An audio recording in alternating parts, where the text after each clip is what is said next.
Hello guys, it's Ben here from Next Gen Base, and we're back. We've got some more frame rate analysis stuff, because we know that that's seemingly what people want to see from us at the moment. Just a quick one, we don't currently have access to Kingdom Hearts 3, Neo 1 or 2, or any of the EDF games. They are games that people have requested quite a lot, but unfortunately we don't have access to them at this time. Might pick one up depending on how the videos do, but we'll see. So first off, we're going to start up with Batman Arkham Knight. This is obviously quite a demanding game, was quite difficult to run on PC at least, but as you can see here, it's a locked 30 frames a second. It is, it's fairly smooth. It's kind of how you'd need it to be. As far as I'm aware, I think this is unlocked on the Series X. I'm not 100% sure on that, but I have got it on Game Pass, so I'll get that tested out. It's solid. It's decent enough on PS5, sorry, but as I say, it will need a patch to get it unlocked to run at a higher frame rate. Not sure on the resolution, but this will be essentially the same as the PS4 Pro, but a little bit more steady. So now we are looking at Uncharted 4. Again, this is a game that is, it's not received a patch to unlock the frame rate. So unfortunately, well, depending on how you look at it, unfortunately, it will be locked at 30 frames a second.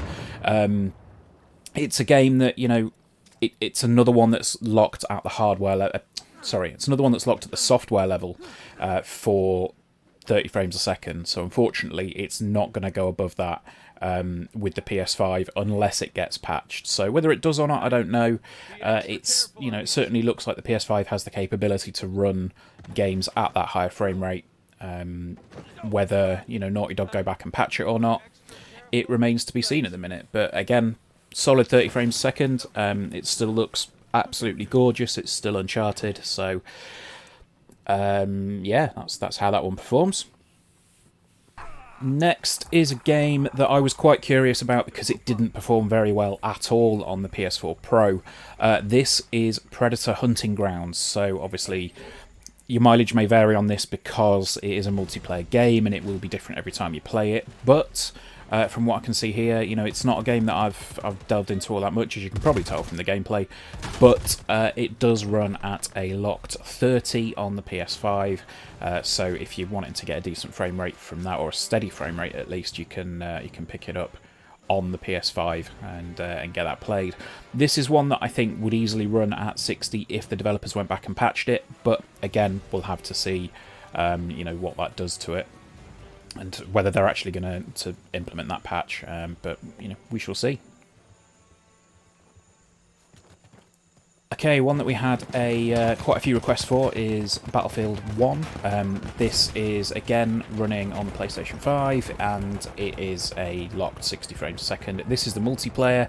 Can confirm that the single player basically runs exactly the same. It's locked 60 all the way through. I think this, if I remember rightly, uses variable resolution, so it will, on the PS4 Pro at least, it'll kind of vary the resolution to try and keep the frame rate up. But with this being that variable resolution, it's more likely to stick to the higher resolutions on the PS5. So I think it goes up to native slash variable 4K. So the chances are that this will be more of a 4K game than it was on the PS4 Pro. Okay, we had quite a lot of requests for this one. This is the Final Fantasy VII Remake. Once again, this is locked at 30 frames a second at a software level. This was installed on an external USB drive, so the loading times weren't massively, noticeably improved. But when you put it onto the internal SSD, they were improved a little bit, not kind of as quick as Spider-Man Miles Morales, for example. You're not going to get into Final Fantasy VII Remake within 3 or 4 seconds, but if you've got the space on your drive, it does speed it up a little tiny bit. But again, as you can see, looks really nice, but it is locked at that 30 frames a second at a software level. It has had a patch recently for some level of PS5 support, so whether they go back and patch it again to update it, I don't know. Unfortunately, this doesn't seem to solve all of the texture issues either. There are still some low-res textures that pop in, and I think that the door in Sector 7 was one, but we shall see. But this was another one that we had quite a few requests for. This is Shenmue 3, and as you can see again here, it's a locked 60. There's, this is obviously just the intro area. Mainly because I haven't played Shenmue 3 all that much, I'm still kind of looking at the other two when I get time. Yeah, the Shenmue 3 runs smoothly. It runs at a locked 60 in at least the opening areas. From what I can see elsewhere, it definitely seems to hold that frame rate as well going forward. If there are any changes to that, we'll post a video and we'll let you know. So Horizon Zero Dawn is another one that we had plenty of requests for. As you can see here, again, solid locked 60 frames a second. There are occasionally some weird tiny little frame time bumps that drop the frame time, which actually technically increase the frame rate for a second or two, but on the whole runs at an absolutely solid 30 frames.